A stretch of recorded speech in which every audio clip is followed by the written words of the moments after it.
আজকে পেলাম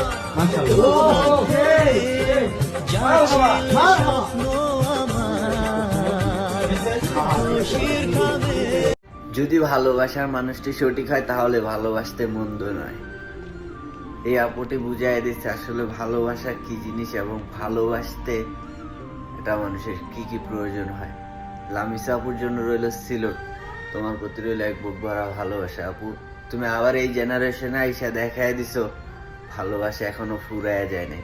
যে ভালোবাসতে জানে সে শত বাধার মাঝেও সে বাবা মার সাথে লড়াই করে হলেও ভালোবাসার মানুষকে নিজের করে নিতে জানে। লামিসা আপু এই জেনারেশনে আইসা সেটা আবার বুঝাইয়া দিচ্ছে। সবাই তাদের জন্য দোয়া করবেন যেন তারা সারাটা জীবন এভাবে একে অপরকে ভালোবেসে কাটিয়ে দিতে পারে।